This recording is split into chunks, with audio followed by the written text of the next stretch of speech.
98% of all arthritis is a simple mineral deficiency disease.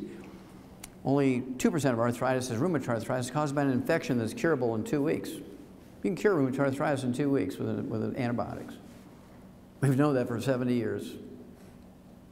But see, there's no law requiring doctors to cure you, so how do they treat you? Let's see here. They give you prednisone, cortisone, they give you methotrexate, they give you gold shots, they do joint replacements, $750,000. Why should they take $300 in office calls? See, now you become very dangerous now because now you know the truth. 85% of the people with rheumatoid arthritis also have bone-to-bone arthritis. So you still, even with rheumatoid arthritis, even though it's an infection, when it's advanced, they're all gnarled up, even people like that, within a year, we can get them playing concert piano. We've done it hundreds of times. You know, they're all gnarled up. No surgeries, no joint, just within a year, they repair. It's an amazing thing, okay? You give them the healthy bone and joint pack, you throw in what we call the killer biotic, kind of like Geraldine's boyfriend, Killer. Some of you may recognize this fellow, Andy Young, from the old civil rights movement. This is 1991. I was a little porkier back then. Shed about 60 pounds since then. But Andy was scheduled to get a double knee replacement because he had bone-to-bone arthritis, 1991. Athletes told him about me, so he called me and said, "Can you help me?" I said, "Yeah," and he canceled his double knee replacement surgeries. And that was 21 years ago. He's never had to have any joint surgery, and he's perfectly healthy now in his 80s. He can outrun an 18-year-old and swims 5 miles a day. He's been on my program for 21 years. The coming epidemic of arthritis. Why is there a coming epidemic of arthritis? That's because there's 80 million baby boomers all who listen to the doctors. Exercise is good for you. Drink plenty of water. Do not take any vitamins, minerals. You can overdose. Now, do you think they did that just because they were stupid or because they were protecting their trophy wife's lifestyle? This came out in September 2012. Soaring knee surgeries put a strain on costs. Why is that? Because there's 80 million baby boomers come along, and they all want knee surgeries because the doctors and insurance pay for it. Why would I want to pay $4 a day to rebuild my knee when insurance pays for surgery? Because when you do surgery on your right knee, what does that do for the other 71 joints in your body? Nothing! You take the healthy bone and joint pack, it supports and promotes maintenance and repair of all of them. Well, I better ask my doctor. I get that a lot. I better ask my doctor. You better hurry. He's 75 years and 11 and a half months old. He's only got 2 weeks left. Do not take those drugs, bisphosphates, Fosamax, and Boniva. They only reduce the rate of loss of brittle old bone. They do not build new bone, as doctors told you. That's why it's now 1-800-BAD-DRUG. Harvard Medical School, New England Journal of Medicine, 10 years ago, 2002. New England Journal of Medicine, they did a meta-study on 300,000 people that had joint replacement surgeries, knees, hips, shoulders. The reporters just use knee surgery because everybody knows about knee surgery. Knee surgery, AKA all joint surgeries for arthritis, are worthless. That's Harvard Medical School and the New England Journal of Medicine 10 years ago. But you go to any orthopedic surgeon and say, "Oh, I've got bone-to-bone arthritis, both knees, and all these other doctors want to do joint replacements." Well, I'll do a better job and give you a 10% discount. Do any of them say, "Hey, let's try the healthy bone and joint pack for 90 days here? Then we'll decide about surgery"? No, no, no, no. So what I want you to do is give Youngevity, give me 90 days. Do the healthy bone and joint pack. If you have any joint problems, I have to tell you, I'm 73 years old. I've been doing this for 64 years. I started when I was 9. I started taking, not the healthy bone and joint pack the way it is, but the 90 essential nutrients twice a day since I was 9 years old. Read the book, Dead Doctors Don't Lie. It tells you the story how I figured it out when I was 9. I figured I had a little help, right? No 9-year-old was going to figure it out then, so I must have had some help. But think about it. I haven't been sick one day in 64 years. People know me for a long time. I've never been sick in 64 years. I've never been on a prescription medication, never. I can still get another 8 hours of lecture on 1 foot if I can balance myself here. I mean, there's not many 73-year-old guys who can do that because they have arthritis and pain in their feet and their backs and all this kind of stuff. And so it has nothing to do with age. It has to do with everything. You're giving your body all the raw materials it needs to maintain itself. You put oil in your car, you change the oil every 3,000 miles, like the maintenance book says, that car will last 300,000 miles. You don't change the oil and you don't replace it as it's burning up, you might only go 50,000 miles, right? So, give me 90 days. If I fail, you can always get the surgery. If you go get the surgery first, you can't always get unsurgery, uninfected, unparalyzed, and undead. 4 years later, the same group of doctors, same database, looked at back surgery, low back pain, sciatica, restless leg syndrome, peripheral neuropathies, numbness, burning, tingling in your neck and feet and hands and so forth, degenerative disc disease, surgery unnecessary for sciatica and low back pain, low back problems. Give me 90 days. If I fail you with a healthy bone and joint pack, you can always, right? You can always go get the surgery. But you don't want to go get surgery first because of all the terrible things that they do to patients for back surgery. That's the worst. I see people all the time. They're all, oh yeah, they put 2 rods in my back 14 years ago and I'm doing fine now. Everything's good. Yeah, give me 90 days. Okay, diabetes is a simple mineral deficiency disease. It's not genetic in any way, shape, or form. We've known that for 70 years. It's a simple nutritional deficiency disease. But again, doctors are not obligated to cure you when there's a cure available. They're a protected monopoly. They can do what they want. And as long as you agree to it, everybody's happy. Why is there going to be a diabetes epidemic? 80 million baby boomers come along. Exercise, sweat out your nutrients, drink plenty of water. Don't take vitamins, minerals, you can overdose.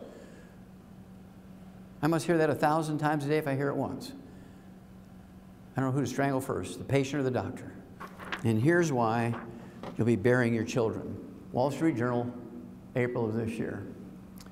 No easy cure for diabetic children. Now, we're not talking about type 1. This is type 2. It used to be called adult onset type 2 diabetes because it only occurred in people over the age of 50. Well, that was a long time ago.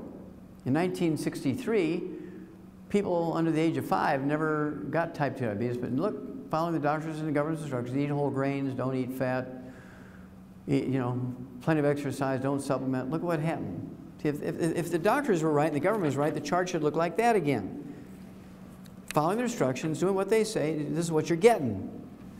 And so the kids are dying younger and younger and younger just from type 2 diabetes when nobody should get it. It's a simple mineral deficiency. High blood sugar is not the disease. High blood sugar is just a symptom of the disease. Just like elevated blood cholesterol is a symptom of type 2 diabetes, it has nothing to do with the cause of the disease, high blood sugar. Do not get statin drugs because they increase your risk of diabetes, type 2 diabetes, by 50%. And this came out, what, in 2012, right? Just like the other one I showed you. I don't get all the easy ones. When I get people with diabetes, I usually get them with complications. Here's some gangrene of the foot. I see gangrene of the legs all the way up to the groin. And a good endocrinologist, he loves this. I mean, the toes are crystallizing. There's not much healthy flesh left. So they'll cut the foot off right there at the arch. If it goes up the leg, they'll cut the leg off in the middle of the thigh or up at the groin. Well, with our program, it usually takes 2 to 14 days to wean them off their medication. Now they're an ex-diabetic in 2 to 14 days. It happens like all the time. The longest it ever takes is 30, 60 days. But I'd say 80% of them are 2 to 14 days. If they do exactly as I say, they'll wean off their medication because we're giving them the mineral that's missing. But what about the complications? What about blindness? What about heart disease? What about gangrene? Well, it just all goes away. Usually 30 to 60 days. We do have to have one thing for gangrene. It's called the Ultimate Daily Tablets, just like for vascular dementia and coronary artery disease. For this, I would also add, in addition to the Healthy Blood Sugar Pack, which is the Healthy Starter Pack, and the Sweeties, appropriate for body weight. If they have complications of the heart, or eyes, or brain, or complications of the gangrene, I give them the Ultimate Daily to get the circulation going. Here's another one that shows they don't know anything. Diabetes cases may double by 2050, and perhaps even triple. Now, what does that tell you about their level of knowledge when it comes to the cause of these? They don't know nothing. All they're doing is tracking numbers and treating the same way over and over and over. I remember Albert Einstein. He was a Nobel Prize winner, one of my favorites, and he said, many global things are unimpeachable. My favorite is, insanity is doing the same thing over and over and expecting a different result. He's the one that came up with that. What a beautiful global statement, right? And this just shows how stupid and insane they are. So again, the Healthy Blood Sugar Pack, and if they have complications, whatever is necessary to deal with the complications. Usually within 2 to 14 days, or an ex-diabetic.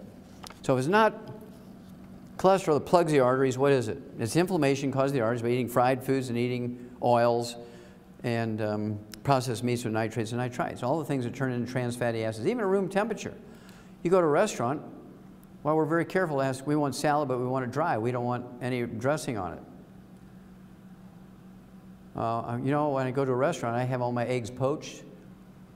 At home, I'll soft scramble my eggs in butter because I know I'm using butter. If I ask the cook in an IHOP or a Denny's to scramble my eggs in butter, you know what they're going to do? They're going to use honey that tastes like butter because it's cheaper. And they think they're doing me a favor because it's, you know, it's an oil or margarine. I want to be like George Francis. It'll be 112, at least. Okay? So the secret killer is not cholesterol. How many of you heard of the Saturday Evening Post? See, young people don't even know it. I thought it was a dead magazine. Ted, I didn't even know it still existed. This is a May-June 2012 issue, cover article. Pill shocker, cholesterol meds may be useless. They left out two words. They should have said cholesterol meds may be useless and dangerous. Article's title was The Cholesterol Conundrum. One of the doctors interviewed for the information in that article said, everything you've heard about cholesterol and heart disease is wrong. Who told everybody that? Doctors. And then a summary of speaking to 12 different doctors. These authors of this article spoke to 12 different doctors who were primarily heads of the departments of cardiology at medical school, said, here's the summary, cholesterol levels are actually a fairly weak predictor of who will have a heart attack. What? What? Now this is just the opposite of what they said even 2 weeks before this article came out. Now I said this in '71 and they thought I was an idiot. Now they're saying what I said 41 years earlier. Okay? Cholesterol levels are actually a fairly weak predictor of who will have a heart attack, because that's true. Cholesterol has nothing to do with a heart attack. You saw this one earlier. Now this will mean something to you. Good cholesterol, not so beneficial. Higher HDL, high density lipoproteins, and good cholesterol levels don't reduce heart attacks.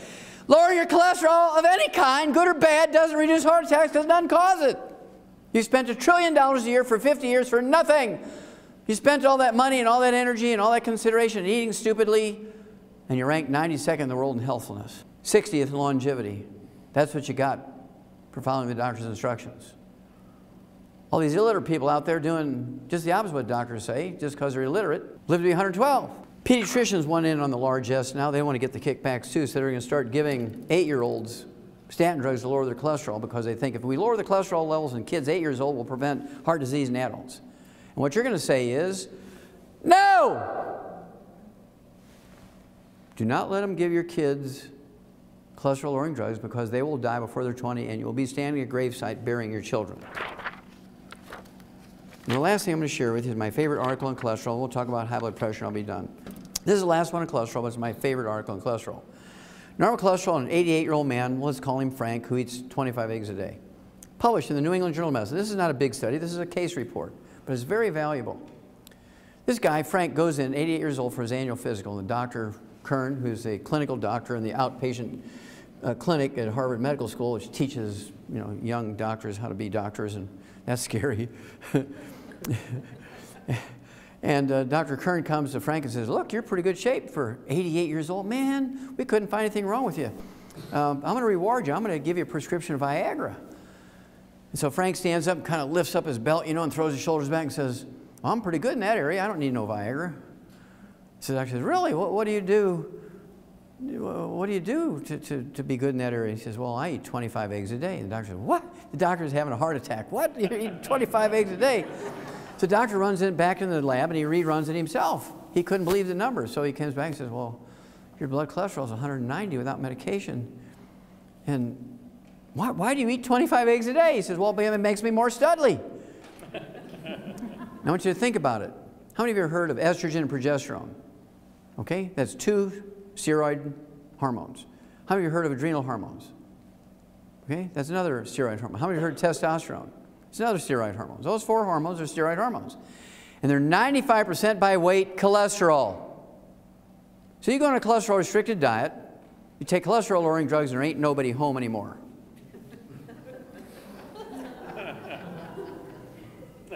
Okay? You have erectile dysfunction. That's why they have so many ads on TV after 10 o'clock at night. There's Bob selling Enzyte.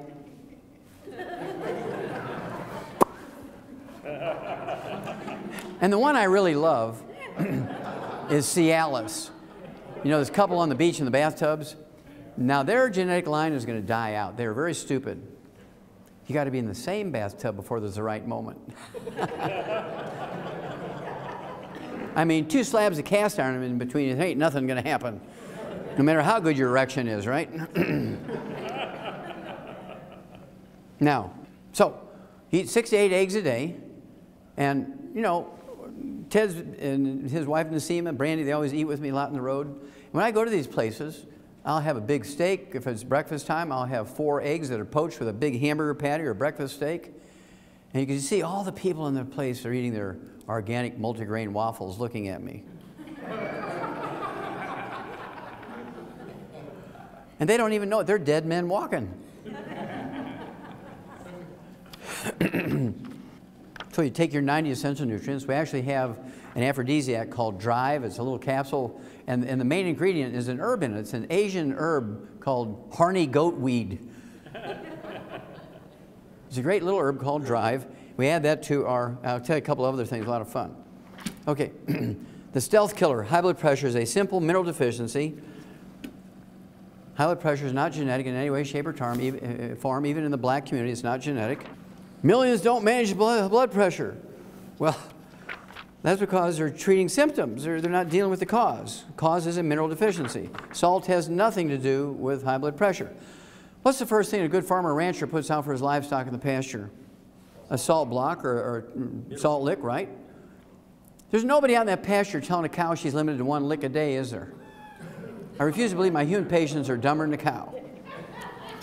Oh, also, if you're biblically orientated, it's kind of fun. God said, go forth and be a salt of the earth, right? I mean, it's in the Bible. And God is forever. Now, doctors say restrict salt and they live to be 56. I'm going with God. Big study. Uh-oh, Houston, we have a problem here. Low sodium intake could be riskier. That's because sodium is an essential nutrient. You cannot have nerve impulses without sodium. You can't move water around in your body without sodium. You can't make stomach acid without chloride.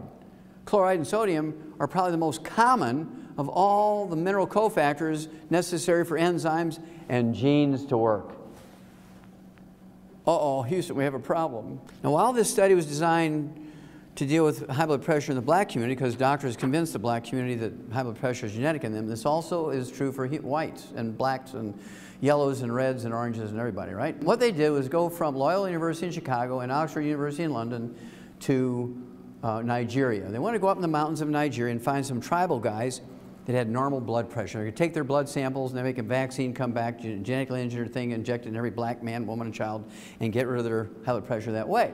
Well, they get out to Nigeria from Oxford University and Loyola University, and they find out that only 7% of the people living in the tribal areas of Nigeria have high blood pressure. 93% are normal. That freaked them out. So they go back to London, they go back to Chicago, and they start doing DNA tests looking for gene pools of people whose ancestors had originated from West Africa during the slave trading days in the 1600s, 1700s. They found lots of them. They started just simply screening by doing blood pressure. They found out that the people with the same genetic pool as from West Africa, as the West Africans, 33% high blood pressure. So you know immediately it's not genetic because your position on Earth doesn't dictate or change how a genetic disease will manifest itself. If you have a genetic disease here, you know, in Minneapolis, you're going to have it in London, you're going to have it in Cape Town, South Africa, you're going to have it in Auckland, New Zealand. It doesn't matter where you're on Earth, the genetic disease can be the same.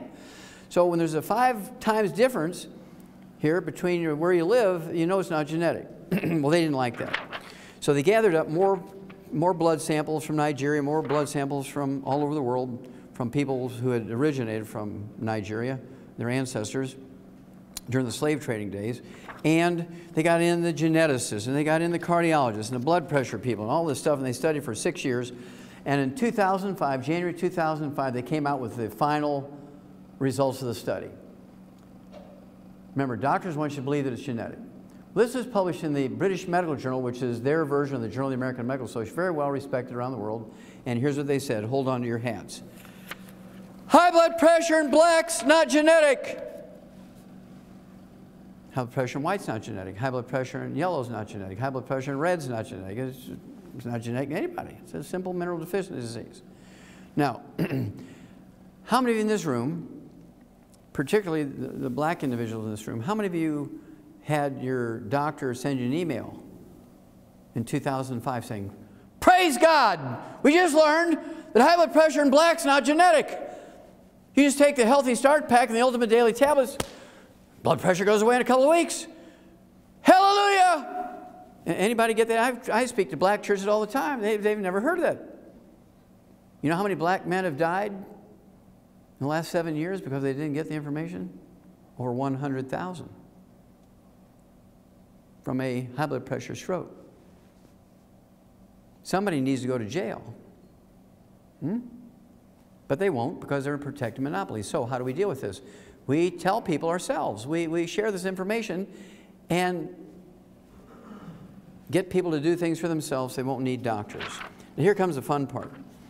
In August of 2003, in the Journal of the American Medical Association, of all things, JAMA, the Journal of the American Medical Association, in August of 2003, there was a big article in there about an herb that lowers blood pressure. It has flavonols in it. It's called dark chocolate. Not milk chocolate, not Hershey's bars, but dark chocolate has a substance in it called flavonols, which lowers blood pressure. Now, it doesn't solve the problem of the mineral deficiency, but it will act like a plant medicine. Herbs are plant medicines. It'll lower your blood pressure so you don't have a stroke until you're taking enough minerals for you to eliminate it permanently, right? But I just keep taking it because I like it. My blood pressure, I'm 73 years old. My blood pressure is 121 over 71. My pulse is 43. It does spike when I get angry. It'll spike up to 45 when I get angry. When I was wrestling for the University of Missouri, my wrestling pulse was 38, and the doctors were always freaking out, but I could always outrun them, outwhip them, and all this, that, and the other, right? And in addition, dark chocolate has another substance. It's a fun substance called PEAs, phenylethylamines. How many of you have heard of phenylethylamines? Okay, this is the reason why we give chocolate on Valentine's Day, is the phenylethylamines. Now, the Spanish, they didn't know the name of the chemical, but they knew there was something special about dark chocolate. So in 1523, they took it to Europe and started giving it away on Valentine's Day. The whole purpose of dark chocolate was to seduce the woman with dark chocolate. PEAs, phenylethylamines, are the love chemical. They're an aphrodisiac, right? It's really great stuff, but it's got to be dark chocolate. So, in that year, 2003, we came out with a product called Cocogevity. And Cocogevity has flavonols in it, will lower your blood pressure, but it's also loaded with PEAs. It always works, guys. So, when Valentine's comes up, and it's coming up in a couple of months, don't give chocolates, give Cocogevity and reap the rewards. Reap the rewards, I guess. Okay. If you like pieces of chocolate rather than the liquids, I like the liquid. I add it to my coffee. We own a coffee company called Java Fit, and it made us publicly traded. One of the things we do, if you, personally, I don't take anything from the company. Even though I started the company, I don't take anything from it. I give it all back to you guys. You know, if you help other people, the more people you help, the bigger your check gets. This gets good. Okay. Anyway, triple treat chocolate. Triple treat chocolate. Triple treat chocolate. Why is it called triple treat? Because it lowers blood pressure. It has probiotics in it, which gives you good digestive stuff and gives you the best sex life you ever had. Triple treat, right? Because it has flavonols in it to lower blood pressure, but it also has PEAs in it, phenylethylamines. Good stuff. Now, two of these chocolates gives you 33,000 antioxidant points, 33,000 ORAC points, which is right in the halfway mark between 20,000 and 50,000 of these top 20 longevity people. Lower blood pressure, 33,000 ORAC points, and PEAs. I mean, how good does that get? And we also have another one called Triple Truffle. In addition, it has 500 milligrams of usable calcium per piece, which is the size of a pat of butter, and 1,000 international units of vitamin D3. So if you take 3 of those, you're getting 1,500 milligrams of usable calcium and 3,000 international units of vitamin D3, which is the minimum daily requirement for vitamin D3. Now, this is not a standalone product, obviously. You add that to the 90 essential nutrients and whatever else you got going. So that's sort of, and I could go on with, 894 other diseases. We don't have time for that, but you can read the book, Dead Doctors Don't Lie, Let's Play Doctor, and so on. I go through those diseases with you and tell you what to do for them. And so what I'm going to do now is turn this over to Brandy and Nasima and Ted, and they're going to give you some information, and you can flip on the lights now. All the lights can go up, and I will then answer questions for you for about, I don't know, half hour, 45 minutes, and we'll have a lot of fun and save a lot of people. Okay, thank you very much.